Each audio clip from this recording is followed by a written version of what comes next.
And Black Yacht Weekend, in case you don't know, seems like a great event. Great people. I like yachts. I'm buying one, and it looks like something that's just interesting, a lot of fun, stuff like that.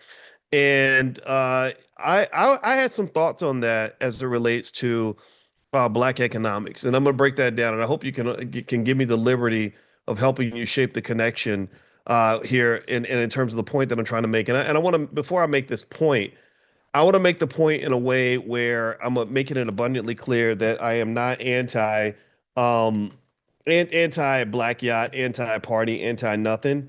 But as we start Money in the Morning, I want to really sort of be honest with you in terms of some thoughts that I had even before the incident took place, and some things you might just want to share with your kids in terms of understanding balance and perspective. All right. So first off, let me just say this. How many of you have ever heard me talk about, or better yet, let me just start here. Let me start from the real beginning, not the fake beginning. Did anybody ever see any of the ads for Black Yacht Weekend? Anybody watch any of the ads that they had? They have a really great marketing team. And they and I and I'm happy for them, for developing something that's exciting. It reminds me a lot of like Invest Fest, stuff like that, in terms of just really, sort of like really connecting to the culture. We always talk about the culture, right? And I think there's a question about what the culture is. A lot of people think that Black culture is hip hop and twerking and partying and drinking, bottles of, whatever people drink. I don't even know what people drink because I don't drink. But the bottles of, it used to be Ciroc. I guess that was what Diddy used to push around, but now it's other stuff. Um, and so this sort of popping bottles culture has become identified as Black culture, right? It's become identified as this is what you do if you want to fit in, if you want to be Black. And this is not new. This is not something that just started. This has been going on for a very long time. Even back when I was in college, a trillion years ago, I remember that there was a lot of party culture on my campus. I remember there's a lot of people, if you ever want to see a lot of Black people, just go to a step show. If you ever want to see a lot of Black people, go to the club on a Friday night. If you ever want to see a lot of Black people, go to some sort of social event. If you didn't want to see a lot of Black people, go to the library on a Saturday night at 10:30 p.m. If you go to the library on a Saturday night at 10:30, just to be honest, on my campus anyway, this was my experience. Maybe your campus is different, and I'm not saying Black people don't study, but I can say that when I would go to the library on a Saturday night at 10:30 p.m., I did not meet a lot of people like me. And in fact, I did not feel that the wind was at my back. I did not feel that I was being encouraged to do that. I felt like I was being ostracized at times because I had a goal. I had a goal. My goal was, I was like, you know what? Hey, I was when I went to college, I was really on the edge. I mean, my grades were terrible in high school. I didn't have no money. I was borderline homeless when I started college. That's how tough things were for me. So I had no margin for error. No margin for error. I had to figure out how to get enough money to have a place to live. Then I had to figure out how to get enough money to have food to eat. Then I had to figure out how to get enough money to be able to survive in this world because I literally didn't have anybody that was writing a check for me for anything. I had friends that, parents would send the money and all that. I didn't have any of that. So for me, it was very serious, right? So maybe almost too serious, right? I had a newborn baby when I was 18, and I felt like, okay, I really, I didn't know who I was. I didn't know what I wanted, but I did know two things about me. I knew one, I didn't want to humiliate my child by not being able to provide for her. I did not want to humiliate my family in that way. And number two, I knew I didn't want to get pimped. I started noticing how disrespectful white people treat you on the job, and how disrespectful some Black people treat you on the job. I remember working at Hardee's, and there were actually this is actually a Black manager. Sometimes you know how it is. You know how it is. You ever been on a job where the Black manager treats you worse than the white ones? And you're like, man, you really hate Black people, but it's weird because you're Black. It was like that, right? I had this Black manager, and I'm like, hey, brother. He's like, you ain't my brother. Yeah, nigga. Anyway, so anyway, I had this manager at Hardee's. I used to work the night shift. When I work from like maybe 12 midnight to like 7 in the morning. And I remember the older guys that were black like me, they would go in the bathroom and they would smoke cocaine in the bathroom. I didn't know what that was. I didn't know what they were doing. And thank God I was smart enough to say no, thank you. And it's just and I remember the day I quit the job was I remember he asked me there was some drunk white kid like a lot of white kids in college love to drink. They love to just get drunk, pissy drunk. It's really weird. I'd never understood that because it's very dangerous. Remember I became a college professor, so I would sit on boards and committees when where you'd be reviewing some case where somebody got really drunk and something terrible happened. Maybe somebody got assaulted, maybe somebody did something illegal, and you're trying to sort through all this drunken behavior. And I remember just thinking, man, this is just bad culture, right? Like we talk about people being lucky and unlucky in life, right? We talk about luck and being lucky and unlucky. And what you got to realize is that the degree to which you are lucky or unlucky really comes down to the environment you put yourself into. Again, I'm not sitting here trying to be holier than thou. I'm not sitting here trying to say I told you so. But I am trying to be that man maybe for some of these young people to help them understand that most of the time the best way to solve a problem is to prevent the problem in the first place. Do you understand what I'm saying? The best way to deal with something bad happening to you is to avoid being in situations where something bad can happen to you. My father, I told you my father's a police captain, and I remember him telling me little basic, simple things. He said, if you are a man who has everything to lose, you should never ever put yourself in a situation where you're dealing with a man who has nothing to lose. If you have a room full of people that have a lot to lose, and there's one person in the room who has nothing to lose, that one person can destroy everything, every hope, every dream, every possibility of every person in that room. They come in with a gun and kill everybody, whatever. We've seen these things, right? You saw, for example, in Jennifer Hudson's family, that her sister invited that guy into the family. Next thing you know, a bunch of people were dead, right? And I took that very seriously because as Black people, we see lots of death. As Black people, we see lots of pain. As Black people, we see lots of devastation. And I think that we have to really think carefully about the culture when it comes to being rooted and connected to that devastation. And let me explain this why. And I want to explain it without sounding like I'm being judgmental, but I have to judge something. I'm judging something, but that doesn't mean my judgment's the final judgment. I remember, and I promise you, this gets back to wealth, right? Remember, I told you in my book, The 10 Commandments of Black Economic Power, I explained to you in extreme detail using absolute economic science how wealth is culture, wealth is culture, wealth is culture, wealth is culture, wealth is culture. Type it in the chat. Wealth is culture. WIC. We got WIC programs. My WIC program is wealth is culture, wealth is culture, wealth is culture, wealth is culture, wealth is culture. I need you to understand that.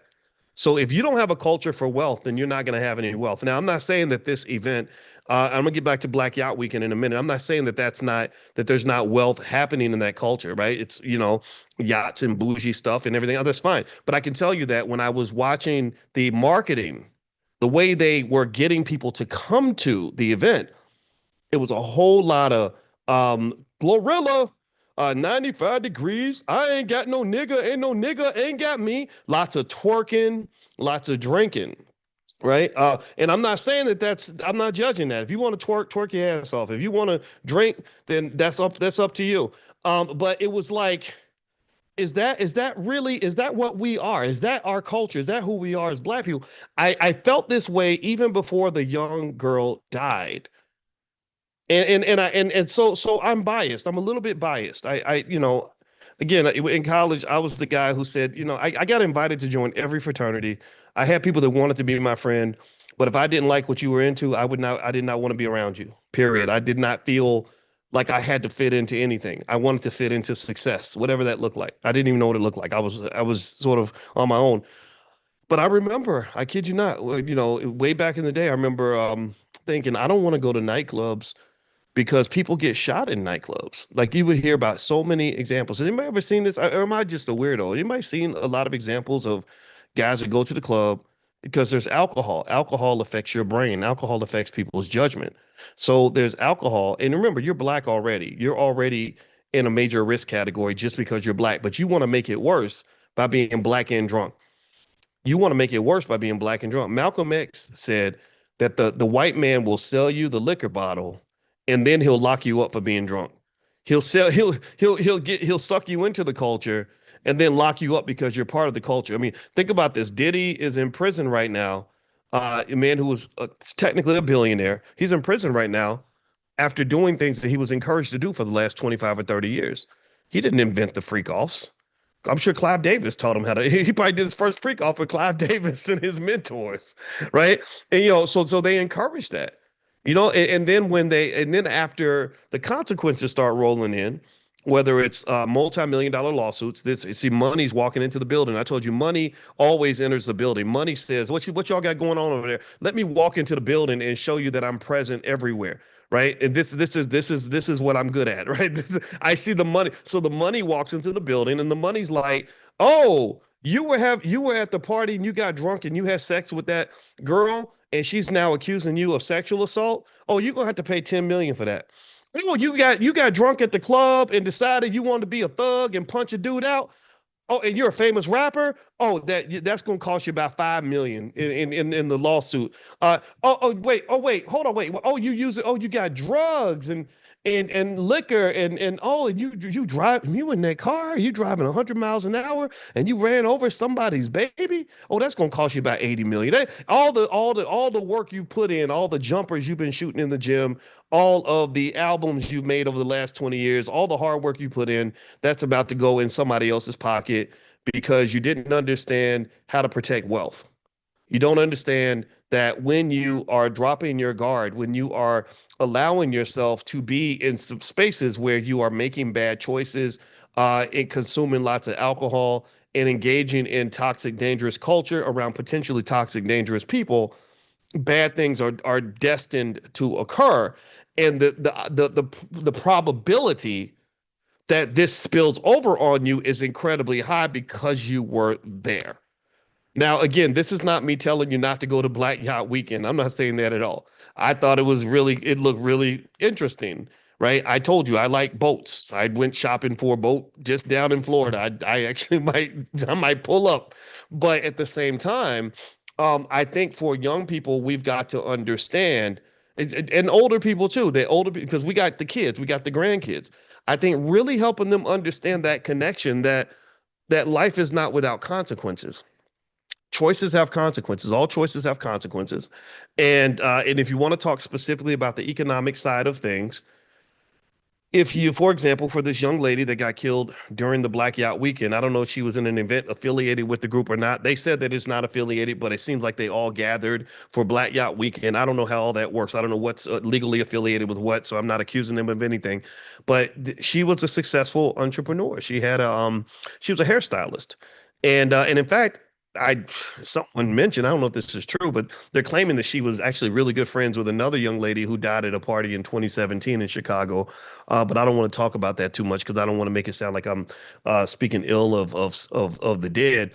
But apparently, I wouldn't put it this way. I wouldn't be surprised if alcohol was involved. I know that she didn't have the life jacket on, and so these are all risk factors that play a part in losing everything that you have, losing all your wealth, all your future, and she lost things more valuable than money, right? Because she's 26, 27 years old. So she had her whole life ahead of her. She lost that too. That's more valuable than any amount of money she might have been making. And I remember when I told my wife, I said, I want to talk about this, but I want to talk about it in a way where I don't sound like I'm being mean or overly judgmental of people that want to have fun. I want to talk about it in a way that says, why does black culture always have to come with alcohol and twerking? I want to talk about it in a way where why do ratchet rappers who rap about how they hate black men or how they can't stand black women or how they just want to go to prison as early as possible? Why is all that culture sort of being dumped into our young people instead of other cultures? Remember, there's other cultures you could embrace. Mark Zuckerberg, when he was 20 years old, his culture was a bunch of white boys who would go buy a house, and they would drink a lot of beer and have fun, but they're programming computers all night. That was their party. That was their version of the freak off. That was their version of the Black Yacht Weekend. Their version was, we're going to have a hackathon and we're going to see if we can build the next billion-dollar company in the next 6 months, but we're going to have fun while we're doing it. Right. When I was in graduate school, I saw students from China and Europe and Russia who would literally, it wasn't so much Europe, but mostly China and Russia, who would like literally go to the library and just be like, I'm gonna be in the library for 24 hours, right? That they would do things like that. I had never seen that. I did not see that a lot in the African American community in terms of that level of dedication to academics. I've seen that level of dedication when it came to basketball. Like I've seen guys that would go play basketball in 5-degree weather. I've seen girls at dance class like working until they just fall out. I've seen kids on the football field until the sun goes down, right? And that's fine. I think that that same level of energy has to be applied to everything that we want to do. Rapping, same thing. I've seen guys rap, go in the booth and stay in the booth 2, 3 days. Tupac used to do that. He just make a million songs or whatever. And so nothing's wrong with any of that. But I really, really think that that we have to really process how this links to, since this is a wealth class, since we talk about wealth every morning, I really want to ask you if you think that an incessant commitment to party culture is pro-black wealth or anti-black wealth. What do y'all think? If young people are have it impressed upon them that you're supposed to go to the club, get drunk, risk your life by getting drunk, in a very dangerous situation where you don't know what's really going on, um, and then spend hundreds of dollars on bottles of bullshit, right? Like, and then pour it out on the curb to impress your friends. Is that pro-black wealth or anti-black wealth? Because you remember, you got to roll up in something nice. You got to roll up in a sports car or something so you can be impressive. You got to wear you got Gucci down, down to the socks, right? So you're wearing Gucci and Louis and all the luxury brands. And you're doing all these things because you're trying to send these cultural signals that will make you an attractive mate to other people. Right. That's what the nightclub is. It's like it reminds me of the cicadas. When I heard the cicadas like just having lots of sex and it was super loud. And I was like, y'all need to just be quiet, go get a hotel room or something. Y'all just a bunch of freaks. But that's what it is. It's the guys and the girls getting together, sending out their mating signals, trying to get as much sex as they can. And that's what happens. That's how reproduction occurs. So the club is like that too, where people are, are peacocking basically, right? They're trying to, if I'm a man, I'm gonna show you all my jewels and my gold and my swag and my outfit, and the women are looking good wearing their tightest dresses, high heels, everything else, right? And then you so it's natural to some extent, but I think the question becomes, is that the way it's supposed to be, and is that the most productive way to spend your youth if you're really trying to survive as a black person and try to be successful in life one day? I don't know. I think that we have options, right? I think about the fact that I did not meet my wife in the club. I met my wife in the library. We've gone to clubs. We've done, we've gone to parties and stuff like that.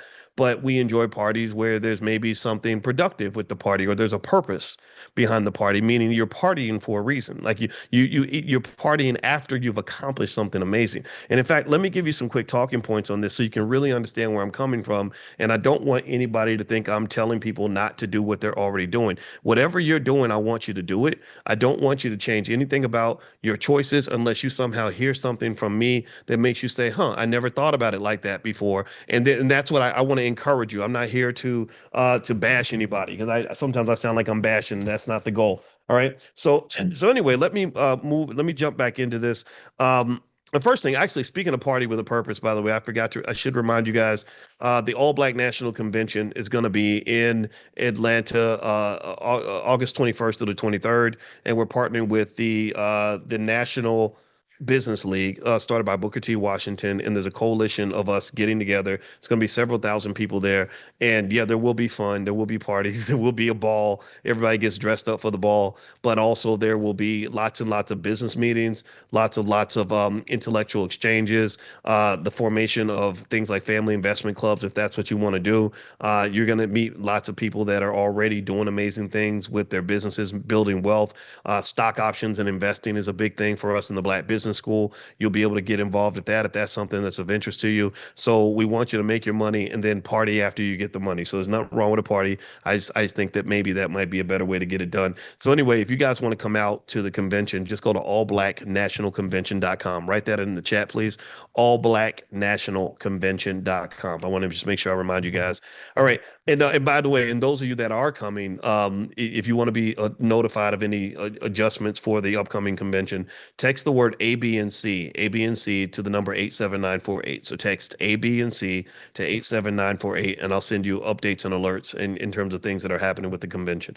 All right, so here are a few talking points in terms of understanding how you have to be really careful about society really infantilizing Black people by pushing a constant party culture on us, right? Parties are natural, things like that are going to happen. But one of the things that's interesting to me is that I understand if I see a 14-year-old who's partying.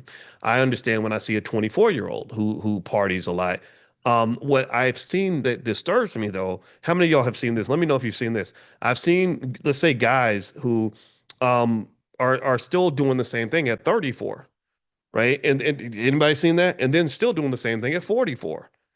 And then some doing the same thing at 54.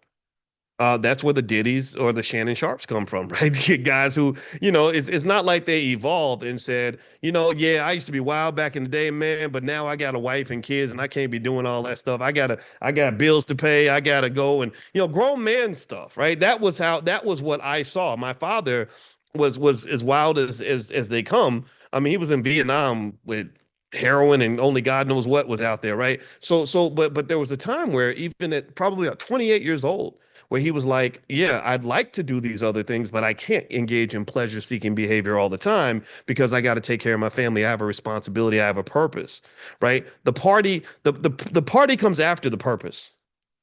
The party cannot be the purpose. Does that make sense? Right? When you get to the point where the party is the purpose, then that effectively means you have no purpose. And people who have no purpose tend to have lots of depression, lots of anxiety, lots of feelings of emptiness in life. That's what, remember, Deion Sanders talks about when he had all the women and all the money and he was going to every party, but he wanted to kill himself. He wanted to take his own life.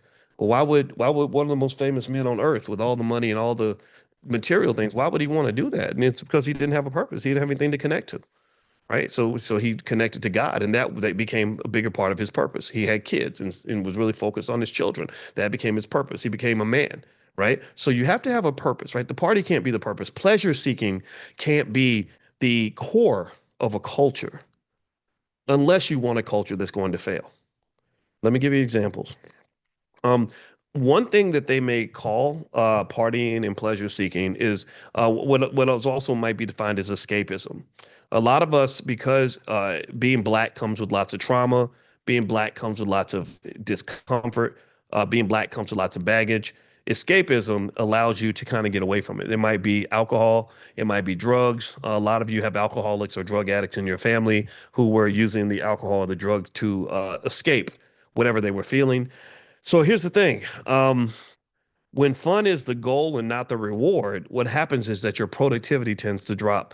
So if escapism becomes your default response to pain instead of actually problem solving, then you've got problems. In fact, I'm gonna sound like Pastor Boyce for a minute because I'm about to quote some Bible verses today. There's actually a Bible verse, Proverbs 21:17, that says, quote, "Whoever loves pleasure will become poor. Whoever loves wine and olive oil will never be rich." So if you only love pleasure, then you will have a pleasurable life as a broke ass Negro. You will never have wealth if all you do is pursue pleasure. So it's not to say pleasure is the demon. Pleasure is not something that's forbidden, but pleasure can't be the first thing you think about every morning. Do you understand? Because if you wake up every morning and all you're thinking about are pleasure seeking activities, which tend to come in the form of alcohol, drugs, sex, whatever, maybe it's scrolling on social media. That's another major dopamine manipulator they put out there for you, sports betting, stuff like that. That pursuit of pleasure seeking behavior will definitely leave you less productive and ultimately financially stuck. Okay. Here's another one. So another thing about economic power that you should understand is that economic power tends to come from delayed gratification. All investing is the ability to delay your gratification. That means wait for your reward. It doesn't mean you don't get the reward. Do you understand? So this is, I want to make this clear. Give me a yes if you get what I'm saying. I don't want to sound like the stodgy old guy who doesn't want to have fun. I have a lot of fun. when I was in college, here's what I went through. Let me just talk about my experience, my little personal trauma. When I was in college, I ran into a lot of people who did not understand why I studied so hard. They just didn't get it. I mean, I would study 4 or 5 hours a day. They would study maybe 4 hours a week.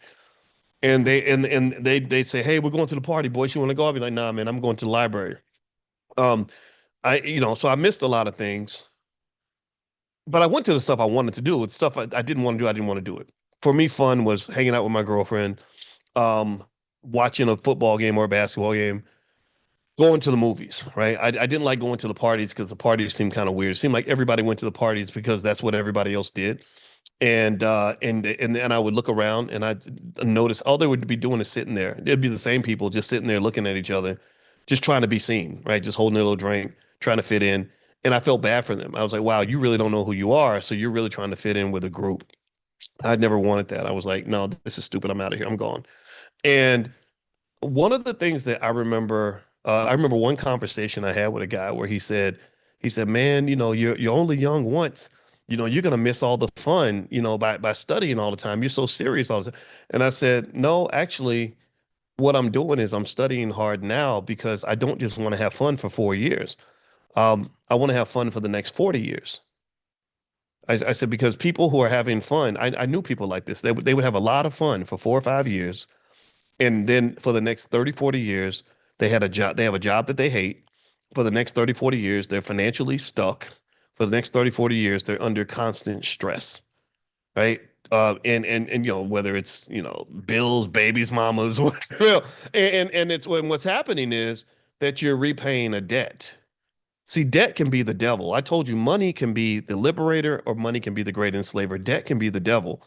Because what the devil will do is it'll show up, maybe in the form of a credit card. Remember credit cards they give you in college and you say, "Oh, free money." And the devil's like, "Yeah, it's free money.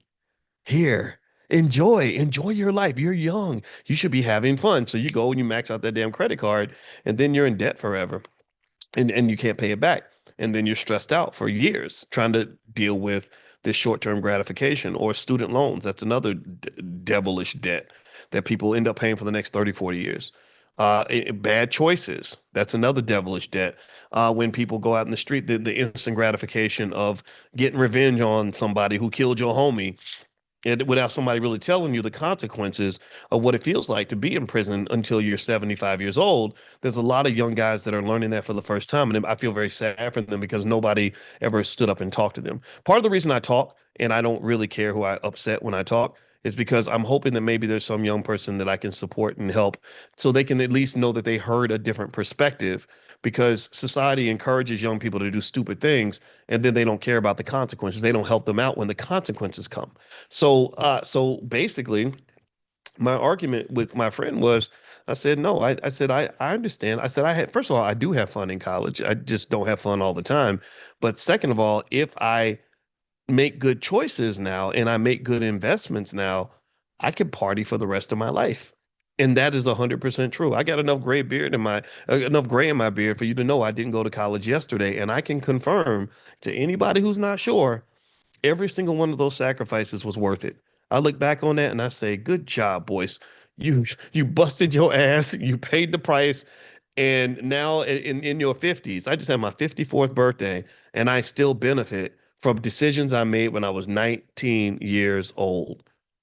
I also know men who are paying a price at 54 for decisions they made when they were 19 years old. And this is real talk. This is the kind of before you get to talking about the wealth and the investing, you got to talk about the biggest investment, which is the investment of your life, your time, your energy, and your soul.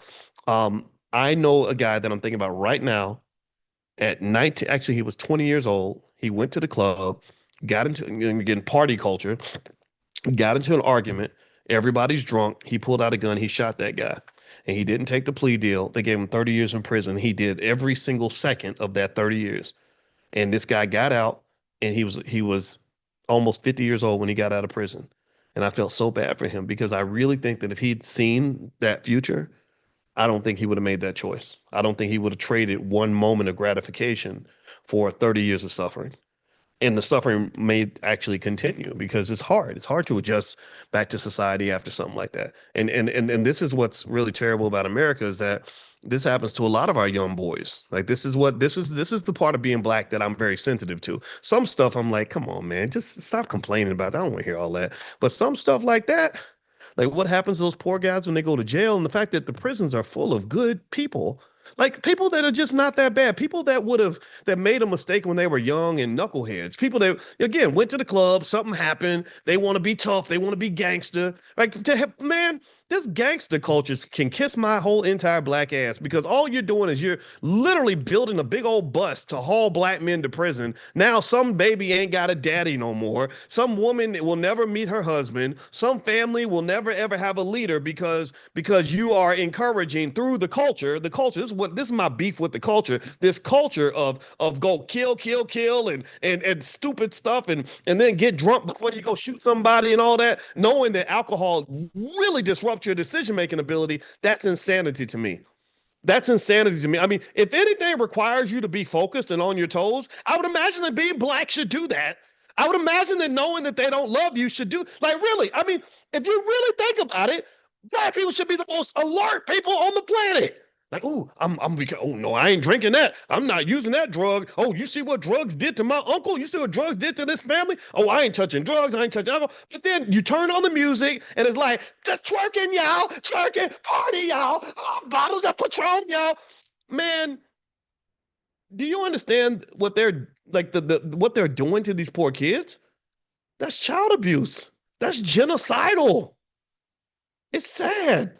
Like this young lady that died, she was supposed to maybe one day she's gonna be somebody's mama. Maybe she already was somebody's mama. I don't know. She, like I mean, a lot of things you may, you know, a lot of things happen between age 27 and age 54. So I'm sitting there thinking about everything she missed because she's on a boat and I don't know what happened. I don't know. I was looking around and I see stuff about twerking and liquor and I don't know if she was drinking or twerking. I have no idea, but I do know that there was a whole lot of twerking, a whole lot of drinking. And I just kind of feel like, man, like why? Like, is this necessary? Is this the best use of our time? And does this really help us solve the critical problems that exist in our community, or are we engaging in escapism to avoid solving the problem? See, when you run into a difficult problem, you have a choice. You either confront it and address it, or you escape from it. Escapism makes you feel better in the moment. It creates an illusion in your mind that you're feeling good, that your life is good because you're high or you're drunk, or maybe you're having sex. That's another drug.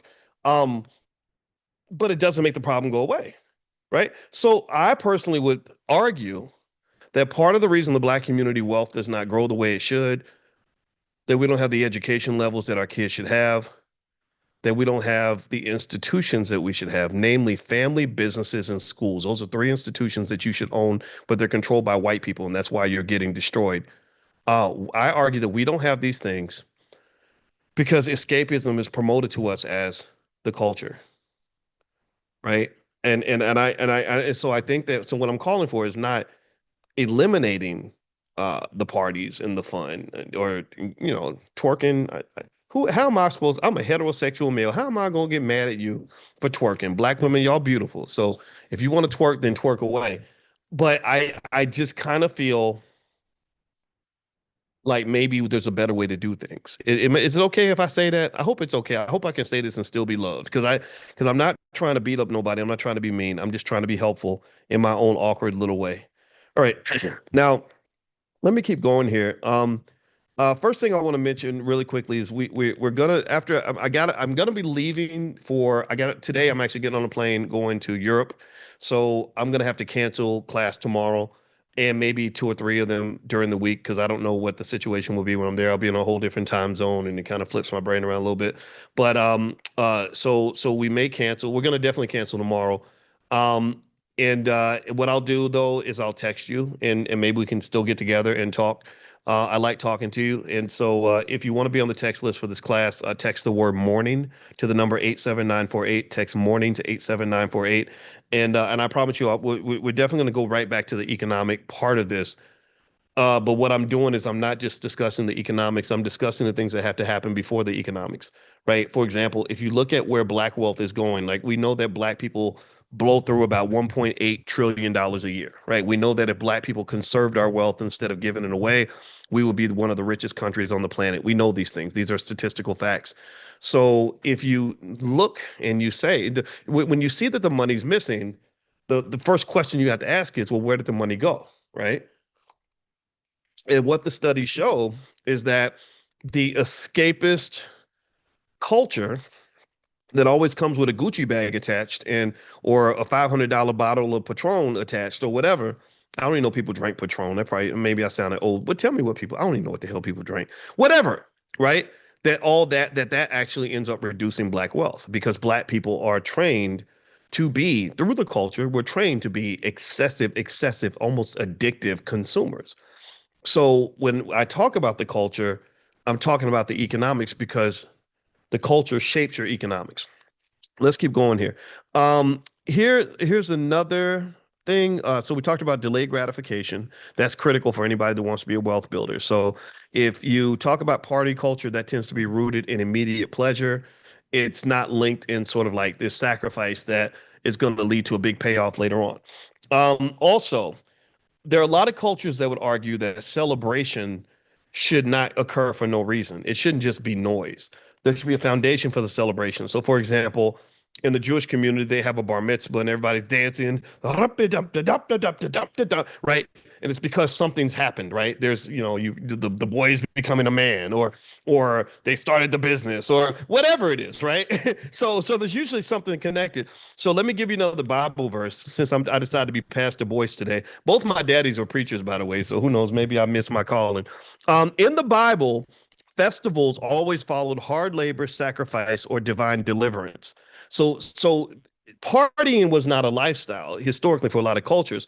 Partying is something you do after you do the work, right? Partying is something you do after you've made the sacrifice. Do you understand? Like it's the dessert that you have after you've eaten your vegetables. And the question then becomes, are we being encouraged to eat dessert without eating any vegetables? Right? Like if you're partying, like what are you partying for? What are you celebrating right now? Right? That's a deep thought in my opinion, because a lot of people the party becomes the mission, that becomes the objective. And so imagine what happens to a person's body if they eat dessert but they never eat their vegetables. What happens to a person who says, "Ooh, that you know what? Green beans don't taste as good as chocolate cake. So to hell with the green beans. Let's just go straight for the cake." Or you know what? I like ice cream a lot better than I like salad. So I'm not gonna eat the salad and then have ice cream for dessert. I want the ice cream first. What's gonna happen to that person's body? Well, they're not gonna be very healthy. They're not gonna be productive. They're gonna become morbidly obese and they're going to become sick. And they're definitely going to be unproductive because a morbidly obese, unhealthy, sick person can't produce anything. They can't go out and run. They can't hit a baseball. They can't fight a battle. So the question becomes, and this is something I want you to think about. Is it possible that sometimes black wealth and black institution building does not occur because we've been marketed an unhealthy, sick, obese, morbidly obese culture, a lazy culture, a culture that's built around look and fly as opposed to actually doing the work required to be successful, right? I mean, why would I put in 1,000 hours of labor to become successful when I can just pretend like I'm successful, right? And if you look at social media is built around that. If social media is built around looking a certain way and not really actually being there, looking happy as opposed to doing the work to actually be happy, looking like you're wealthy without doing the work required to become wealthy, right? So in the Bible, Exodus 23:16 speaks of celebrating, quote, the feast of ingathering after the work was done, but not during the planting season. So you don't have the feast during the planting season, you have the feast after the planting season's over. Next, there's something about alcohol. Here's the thing about alcohol, and particularly drugs. I'm going to tell you the truth. I don't really. First of all, to start with the wealth part, so you don't forget that you're in a finance class. I want to make sure you understand that, so you don't think we're talking about just any and everything. Um, There's a million studies out here that pretty much show that excessive use of alcohol and drugs will significantly deplete your economic situation. Do you agree with me on it? Do you believe me when I tell you that? Or do I need to just give you more data and more proof and more stats and more connections to help you understand that a person who's pissy drunk all the time is usually not going to be out making money? Do I have to give you more evidence statistically to show you that drug addicts don't do very well financially because drugs cost money, liquor costs money, but it doesn't just cost money. That's the cheapest thing that you pay. The biggest things that you pay are your time. You lose your family over alcohol and drugs. You lose your big chunks of your soul, right? So you're losing your mind. You're losing every right. So your physical health is dead, right? So do you understand the connection? Do we see the connection there? Has anybody ever had a drunk ass, parent in their family? And just seeing the devastation of what alcohol does to them. And I say all this because I just don't understand how in the world, after knowing what this does, after enduring all the trauma that comes with, if you've ever been in a house with a drug addict or alcoholic, Lord Jesus, I pray for you because it's terrible. It's absolutely terrible. You can't, all this stuff I talk about in my book, The 10 Commandments of Black Economic Power, about building with family and starting businesses together and building wealth together because you're working together on the same page. You can't, it's hard to do that if the person you're building with it has an addiction to drugs, alcohol, gambling, or any of these other vices, right? It's very hard to do. And so what in light of all this, I just don't understand why we're not 100% clear in terms of a policy that just says, you know what, don't be marketing all that shit to us. Don't stop that. Stop holding showing somebody holding up a glass or something and acting like that's cool and that's the culture and I want to be a part of that. Or somehow that there's something wrong with me if I don't want to be a part of that. I went to Guyana and I met a guy he's very macho. He's very rich. He had a really big house. So I don't know how he got that house, but he was a nice guy. But I remember he offered me a drink and I said, no, thank you. I don't drink. I'll take some water. And he almost like tried to make fun of me because I didn't drink. And then he said something to like real men don't drink, or it's an insult to turn down a drink, or if you're not a man if you don't drink. And he don't understand. I was raised by a very tough man who was a bully pretty much. My father was a police captain, like so he gave orders to hundreds of men. So I know so bullying. If you ever want to stiffen my back up, just try to bully me. I'm gonna let you know I ain't no punk. So I basically was like, well, screw you, man. Like you will never tell me I'm not a man because I don't drink. In fact, I think you're a sucker because you do. I think you're a punk because you do what everybody else tells you to do. You're following the crowd. That's not what real men do where I come from. But really where that was coming from, that reaction, that was my trauma response, right? That's what that was. That wasn't the best reaction, but that trauma response came from the fact that I have seen up close what it feels like to deal with a relative who's an alcoholic.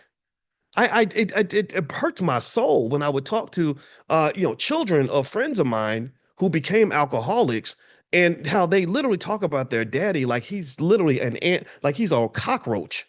Like talk about your own father. Like your father's supposed to be your superhero. That's the man you're supposed to respect. That's a man that you're supposed to look up to. And they literally talk about their daddy like he is like he's like beneath a rodent. And that to me is just horrible. Right? It's just like, I mean, come on, man. And again, and I'm sitting here and I'm hearing people talking about, well, we want equality, we want justice, we want black power. I'm like, you don't even understand what power even looks like. Power has to start with discipline. How disciplined are you? What kind of person are you trying to be? Are you trying to just be, ain't nobody gonna respect the old drunk who's falling out on the floor, puking on himself, passing out in the front yard? Don't nobody look up to that. So I did. So in that situation, and I mean, that was probably TMI. I didn't even plan on telling that story, but I have to be honest with you. That bothered me. It really was like, how dare you tell me I'm not a man because I'm not sucking poison down that's going to destroy my body and destroy my brain. I can name 10 physical ailments, everything from liver issues to kidney issues to Alzheimer's that are more likely to occur because somebody tricked you into drinking poison every day. If you drink poison every day, you will die. So I'm not going to make fun of you. I'm going to be nice to you. I'm never going to make fun of you for drinking. In fact, I'll drive you home after you get drunk. I'm not going to judge you. But don't you dare judge me because I want to be a better man. Don't you dare judge me because I want to be better than my father. Don't you judge me because I want to be somebody that my kids can look up to. Don't you dare ever try to ridicule me for that because you ain't nothing but a sucker if you talk like that. And I mean that from the core of my soul. And also when I speak, I'm speaking on behalf of the people that want to do better, the people that want to, that want their kids to look up to them, that want to actually break a generational curse, that don't want to just have this endless stream of horrible things happening, that are saying, no, no, no, this is, no, we're not messing with those drugs. We're not messing with alcohol. We're not doing that, all that party code. We're gonna have a party, but it's not gonna be like that. Ain't no rapper gonna tell me how I'm supposed to live my life because half these rappers are degenerates. So that's what they've done. That's how they ruin black wealth is they have your children looking up to degenerates. I told y'all about all the rappers I've met, all the rappers that call me. Half of them, I don't even want to be on the phone with them. I'm like, you ain't no man. You just famous because white people put you on TV and you made a record. I don't respect anything that you do right now, sir. You have to show me integrity, show me what kind of person you are, and then we can talk about that. But if there's nothing else beyond the fact that you had a hit record, that means nothing. Let me keep going. All right. So here's another thank you for listening. I apologize for getting too emotional, but I this is how I feel. Um So drunkenness, I don't know if y'all know this, but alcohol, it was actually rated as the number one most dangerous drug in America. Did y'all know that? There was a study that basically said that alcohol is more dangerous than crack. I was like, how's alcohol more dangerous than crack? And it came from the fact that basically they said alcohol is the most dangerous drug because everybody thinks it's safe. So again, linking back to this poor young lady who died, I wouldn't be surprised if alcohol was involved. I know alcohol was heavily promoted as one of the features of the event. And again, I'm not making, if you are a drinker, don't think I'm not going to wag my finger at you if I see you drinking. I'm not going to smack the drink out of your hand. A lot of people drink responsibly. I'm not judging. So do we agree? Can you give me a yes to let me know that you understand? I'm not judging. I'm not telling you you shouldn't drink. I'm talking about understanding the dangers, especially of excessive alcohol consumption. How many young black men and women are in prison right now because of things that happened while people were under the influence of drugs or alcohol, right? And I think we owe it to young people to fight that culture and to say no, no, no, don't. I know they're telling you to go out and pop mollies and all that, but don't do that. You're 14, you're 15, you're 16. Your brain is still developing. Your brain isn't going to be fully developed until you're 25. You become a drug addict when you're 17 years old. You're disrupting your ability to ever be a full thinker for the rest of your life. You're going to have brain damage for the rest of your life. You're increasing your odds. It's already hard enough to be black. Being black alone will drive you crazy. But now you've made it triply worse because now you are a black drug addict and you're going to, and even when you get off the drugs, you're going to have brain cells that will never grow back. I talked to a black man who was a DEA agent on a plane, and he said, man, I got in a fight with my boys on the trip. I said, what happened? He said, I was telling them that these drugs these kids are using it's destroying parts of their brain that will never grow back. And he said, I told them that some of this music, where they're promoting this stuff, he said they're destroying black children. And so this was a guy, again, he was a DEA agent, so they have to study all the drugs. And he said, man, some of this stuff you try it one time, or you get hooked a little bit and you think you're fine because you got off the drug. No, you're affected forever. So years later, when you hear about a celebrity that has, they'll do something crazy and people will be like, well, it wasn't drugs, he was bipolar. Well, if he had a history of drug use, chances are that maybe the chemical balance in his brain was disrupted to the point where these other problems are more likely to occur. So there's a connection, okay? So alcohol is dangerous. It's also linked to a significant increase in drowning deaths and boating accidents. There's also a Bible verse. So Pastor Boyce is in the building, and the Bible verse is from Ephesians 5:18. It says, "Do not get drunk on wine, which leads to debauchery. Instead, be filled with the Spirit." So I don't want to get drunk on wine. I want to be filled with the Spirit. And actually, another thing that alcohol makes me think about is in World War II, just in terms of how alcohol will steal your wealth. In World War II, after the Germans got conquered, there was a battle between the Russians and the Americans to get the German engineers. The German engineers were the best in the world because they built the first rocket ships, the best submarines. They did all kind. They had amazing. The first jet airplanes. I mean, the Germans were some bad boys when it came to engineering. So the Americans, we brought Germans, or we brought literally Nazi soldiers over who led NASA and stuff like Werner von Braun and stuff like that. But then the Russians, the way they went to some of these German engineers and they were like, "Look, we want you to come to Russia," and they were like, "No, no, no, we don't want to leave. We want to stay here." So they said, "Okay, no problem." So they said, "We're gonna have a feast in your honor, right? We're gonna have a party, right?" And so they had a party and they got them all really drunk. And while they were drunk, they threw them in the back of a truck and they drove them to Moscow. Like, so alcohol, so stories like that tell me about how alcohol really pushes you to let your guard down and it allows bad things to happen. And there was another, oh, here's another wealth related example to where, in terms of just how alcohol and drugs can impact your economics, not just from the costs and things I mentioned before or the health complications, but also there was another time where a guy had a fortune of about $13 million. He went to a casino and he didn't understand that what casinos do in order to take advantage of your lack of financial consciousness. Remember, this class is called financial consciousness. Like that's what we teach, right? So what happens is the casinos know that when you are drunk, you are less conscious, you're less aware of your surroundings, you're less inhibited, you're not thinking clearly. So does anybody notice this? Tell me if you notice this. Do you notice that when you go to casinos, they give you all the alcohol that you want? Anybody else notice that? Like they literally will let you drink, drink, drink, drink, drink, drink, drink, drink, drink, and they don't stop it. The drinks keep flowing. Well, why do they do that? Well, because they need you drunk, because they know that when you're drunk, you're gonna just toss the money out there and just gamble away. So this guy got drunk, was gambling like crazy. He was betting $100,000 a hand, stuff like that, and he kept losing.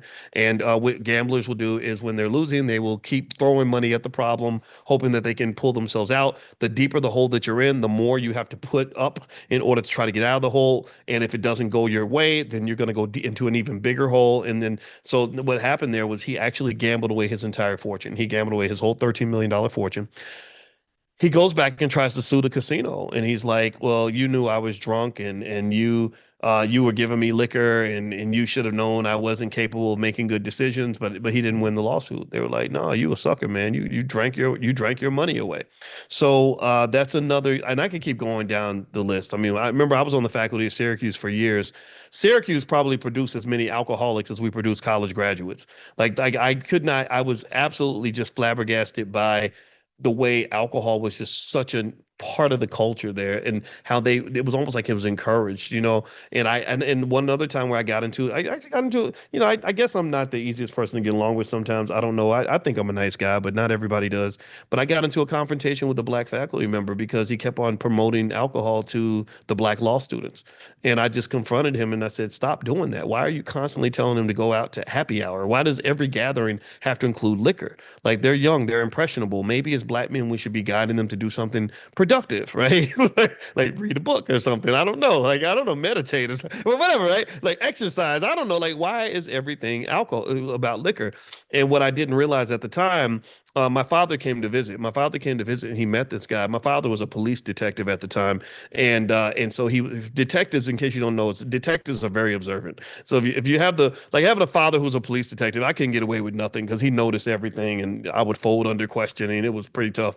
And so we sat down and this guy was at the lunch, and my father observed everything. And after we got done, he basically did a profile on every single person we sat with. And when he got to that guy, he said, "Oh, he's nothing but he's an alcoholic. I saw him drink 2 or 3 drinks before we started, 2 or 3 drinks during the meal, and then a couple more drinks after the food was over." He said, "Never tell him any of your secrets because alcoholics will tell everything." He said, "So never tell him anything you don't want anybody to know because he'll get drunk and tell everything." So this guy who was encouraging young people to embrace a culture of alcohol, he himself was an alcoholic, right? So this is, I think, a message in terms of, or something to consider in terms of the contagion of toxic culture, right? The contagion. So toxic culture, just like generational curses, is very contagious. A lot of times, broken young people are created because they're being raised by broken adults. There's a saying here. This is big. I'm gonna share this. This is important enough that I'm literally gonna pull up my Instagram. My Instagram is Dr. Boyce Finance. So if you want to follow me at Dr. Boyce Finance, feel free to do that. I just post stuff that comes up, stuff that I see. Let me see here. And actually, if you go to drboycefinance.com, there's a free wealth guide there that you guys can take a look at. Oh, come on. Don't tell me it's not there. I know I put that thing up there. If I don't have it up here, then I'll just read it. I'll just tell you what it says. But I thought I put it up there. Man, I'm kind of mad because it was so heavy. And the saying was something like this. It basically said, if you don't confront your demons will raise your children. If you don't confront your demons, then those demons are going to come raise your children. And when I saw that, and it was really done in a creative way. They had a little demon with a baby, and it was like, damn. I said that is so deep. And I want you to think about how many times, generational curses get passed down, and it doesn't just destroy wealth. It destroys things that money can't buy. It destroys so much more than just your wealth. I mean, the wealth is bad, right? Generational curses in terms of economics, like not having life insurance, you're cursing your children. Not investing for your kids, you're cursing your kids because they're gonna have to grow up and work for white people and be slaves to capitalism for the rest of their lives because you did not make a preparation, you did not make a plan for them. Generational curses in terms of just bad spending habits and bad economic choices, or little things that you hear about in a lot of families, like, my credit was bad when I was 7 years old because my mama put the light bill in my name. Just little things like that, right? So those generational curses are bad, but then there's other things, right, that are connected in terms of emotional and just um things that could be fixed with a therapist or with some healing. But because so many people either don't want to heal or don't think about healing, they pass that down to their kids. They pass these emotional STDs to their children.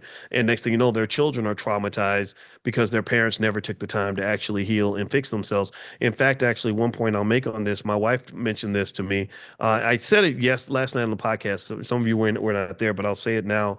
She mentioned this Tyler Perry movie, Straw, and she and I did a deep dive on that movie. If you want to hear what a therapist has to say about that movie, she was really concerned about the film. And actually, on her Instagram, she just put up a post. Her Instagram is Coaching with Dr. Alicia, and she put up a long post explaining the dangers of movies like that. And one of the biggest things that she brought up that I thought was really profound was, she said, okay, so you had this lady, and I mentioned that, where she was going through all these terrible things, right? She was dealing with, was it, I think she got cussed out by her landlord. She got evicted from her house, lost her job, lost her child, had a car crash, and then a cop threatened to blow off her head, all within like the first few minutes of the movie. But one thing that my wife brought up that I did not know, because I literally fell asleep. Like after a while, when it got predictable, I was like, I'm going to sleep, or I'm going, I don't want to watch the rest of this. This is too much. But I said, how did it end? I said, it had a happy ending, right? Did something good happen? Did somebody come through and help her? Did she get healing? Did something get fixed? And she said, no. She said the movie ended with her in a police car in handcuffs being driven away. And so my wife brought up something that I wanted to share with you all, because you guys know, in our Black Financial Therapy department, our goal is to really dig into the psychological barriers to creating Black wealth. So here's my wife. Can y'all see let me know if you can see my wife. Give me a yes in the chat if that's coming up on your screen. And I appreciate her for bringing this perspective, and I think it will help us in terms of understanding why some of this has to be done carefully. Trauma porn sells in movies. You're always going to have a hit movie if you talk about how miserable Black people are, but that's not always the healthiest for us. So here is what she said about this Tyler Perry film, the movie Straw.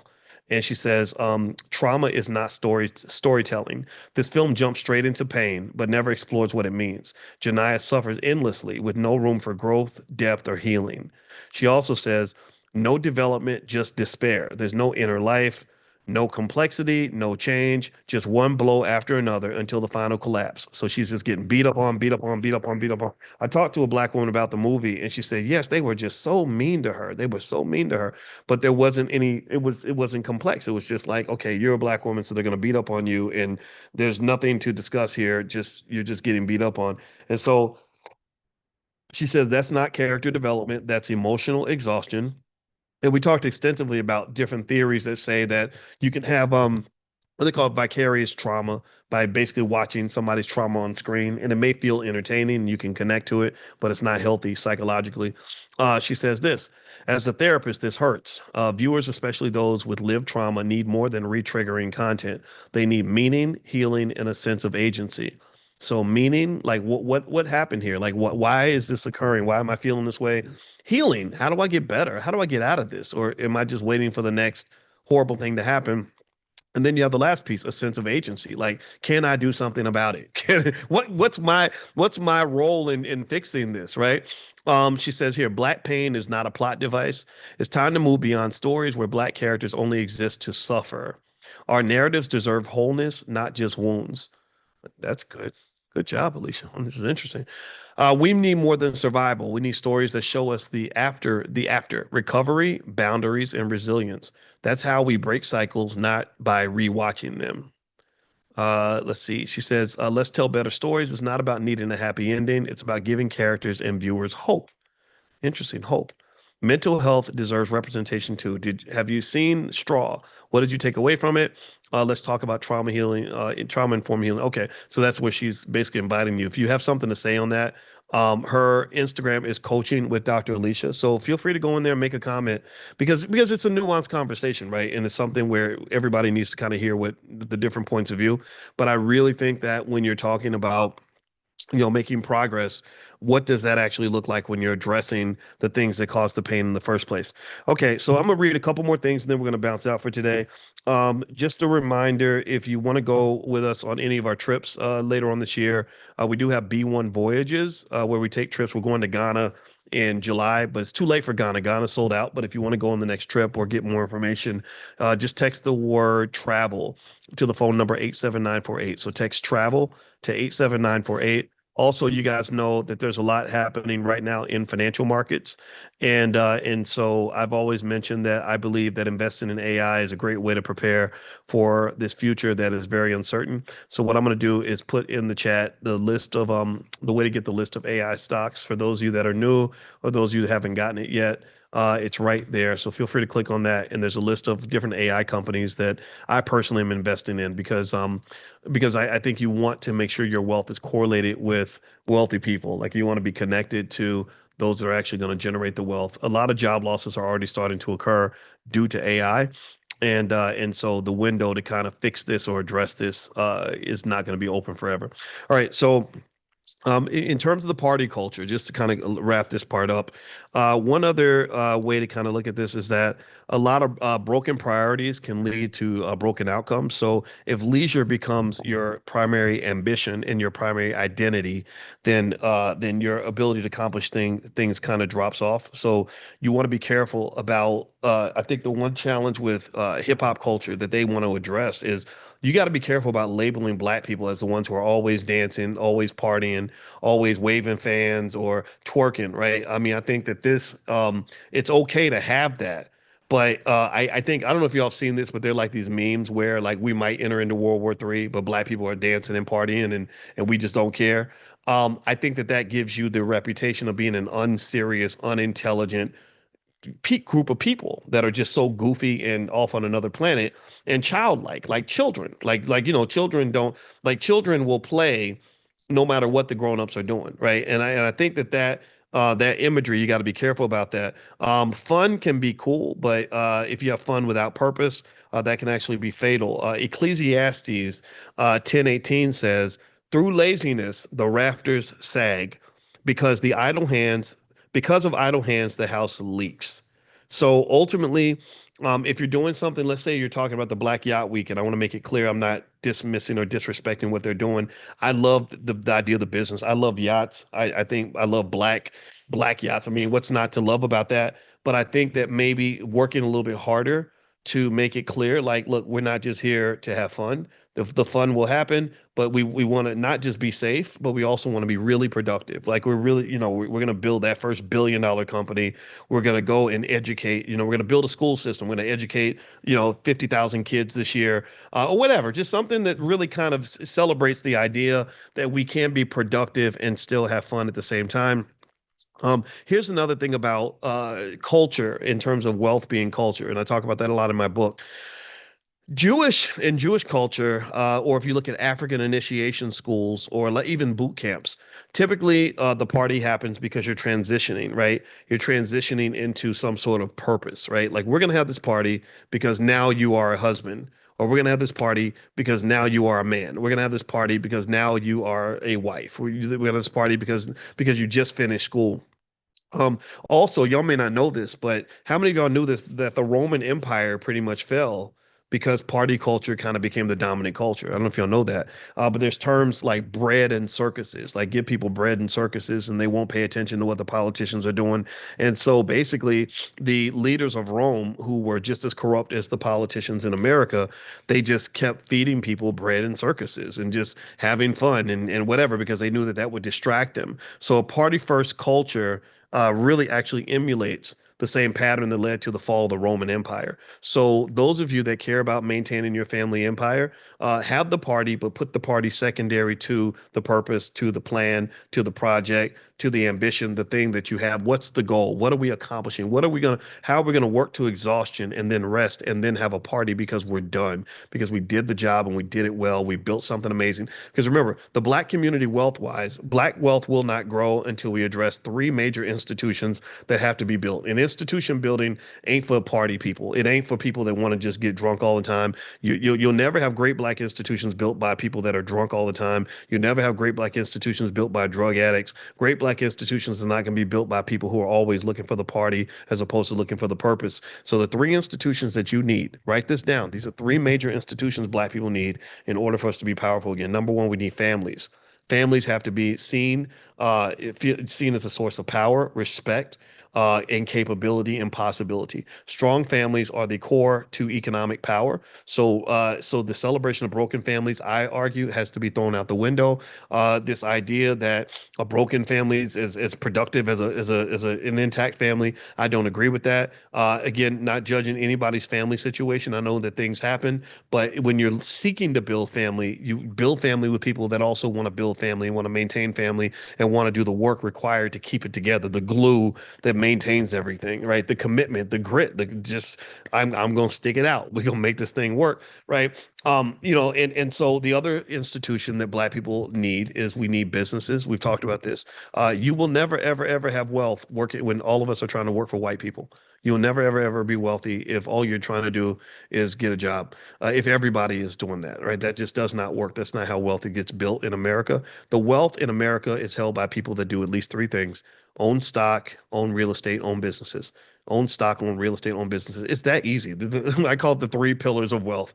It's easy. It's not complex, right? So if I want my kid to be wealthy, but we're going to talk about real estate, stocks, and business ownership before we ever talk about you filling out a job application. In fact, if you ever fill out a job application, it is so you can either learn a skill to transfer it to something you can bring back to the family, or so you can survive temporarily until you start building something that's actually yours. And even then, you're taking money from the paychecks and you're buying shares of stock. So I mentioned that young lady that I met the other day who literally had over $1 million in her stock portfolio. She'd been an employee for a very long time. Nothing wrong with that, but she was taking that money and becoming an owner. She was taking that money and becoming a boss of something. You don't have to be an entrepreneur to do this. You don't have to be an entrepreneur to do this. You do not have to be an entrepreneur to do this. Stop thinking that you got to be an entrepreneur and running a business in order to own a piece of a business. Those are two separate things. So stop thinking that way. Let's keep going.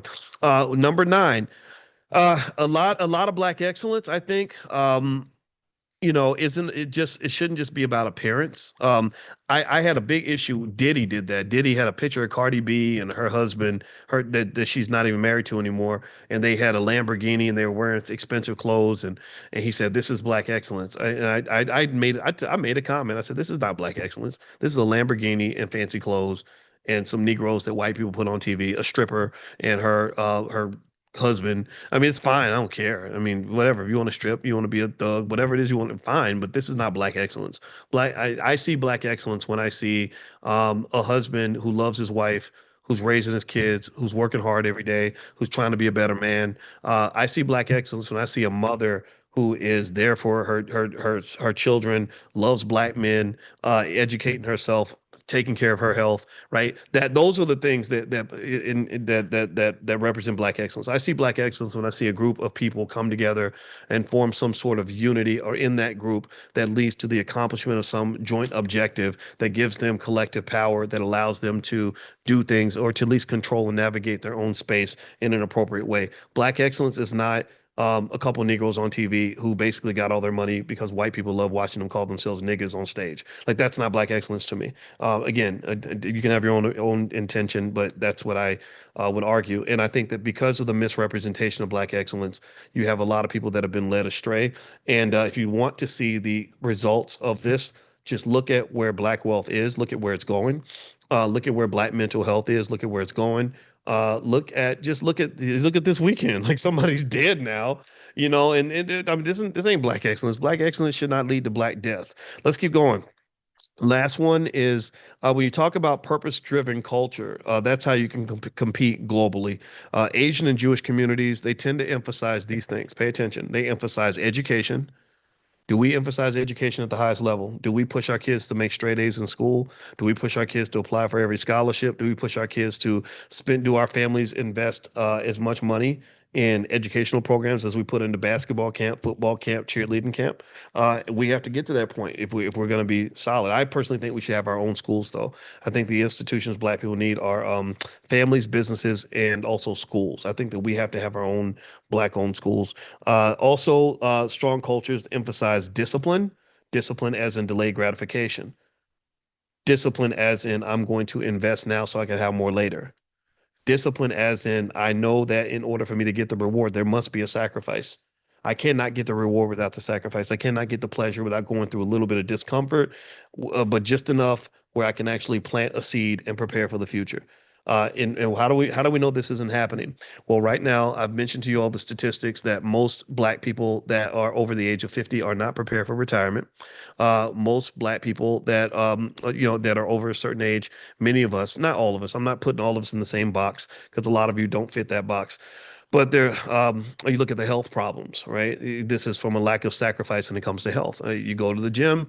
I don't see as many Black people in the gym as I'd like to see, but I get it, right? We come from that culture where maybe going to the gym is something we don't want to do.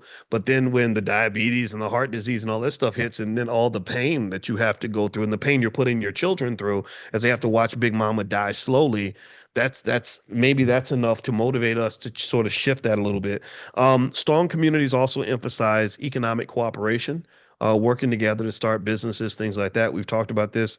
So if you want to build Black power, you can't just use the words "let's chill." You have to use the words "let's build."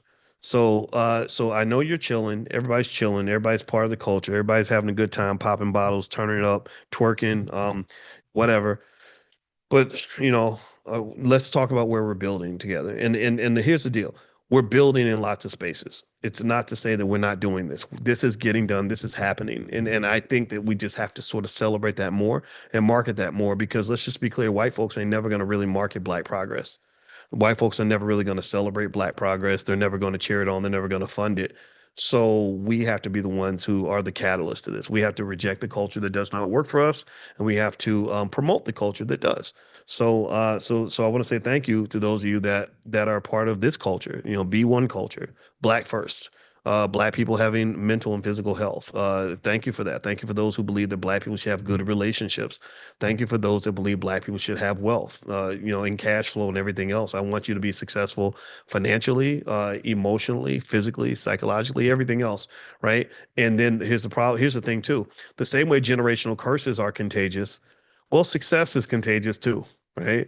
When you're out here shining and you're doing good and you're feeling good and you're looking good and you're moving good and you're determined, you believe in yourself, then that becomes contagious. People will appreciate you being around, right? At your funeral, your children and grandchildren are going to say, "Man, I'm so glad this person was in my life because my life is so much better because this person cared about me. This person supported me. This person motivated me. This person loved on me." In fact, I saw something. I'm gonna share this last thing I'm gonna say today, and this is something that I think might be helpful for us to close the discussion on. I saw a quote or something, because I scroll on Instagram too, right? So I want to make sure I'm not out here trying to be holier than thou, because I ain't perfect. I get caught in the doom scroll loop too. So don't ever think that I'm sitting here being Mr. Perfect, because I'm not. I can talk about ways so we can be better because I'm so imperfect myself. So I want to make that clear. God is not through with me yet, but I'm trying. Okay. Here are some signs. This is on a site called the Happiness Project, and they listed signs that someone is good for your mental health. So maybe write some of this down. Maybe these are some things to consider in terms of who's in your circle and who you want in your circle and the kinds of people you want to be on the lookout for. Number one, do you feel uplifted and energized after talking to them? People that give you energy, like for example, I don't know, when I talk to you, do you feel uplifted and energized when we talk? Because I know I feel uplifted and energized when I talk to y'all. When I see you in the airport and I'm going to different cities, I bump into you and I see you at the convention. I feel great every time I see any of you. Right? I love it. Right. So do you feel it? Okay. Okay. Good. So I get to be a friend to you, and we're friends to each other. Okay. Find people like that in your life. Next, you feel like you can talk freely without fear or judgment. Right. That's another thing. Right. So maybe somebody that will hear you and accept you and love you and support you in being who you choose to be. Um, they make you feel confident and they encourage you. Right. That's good. Confidence is good. Courage is good. Courage helps you fight through the setbacks. Courage helps you fight through the challenges. Right. Confidence is really important. They don't hold you back and are truly proud of your growth. Oh, that's a having friends that are genuinely happy for you and not hating on you in secret. That's a rare find. So if you have a friend like that, you better be nice to them. What else?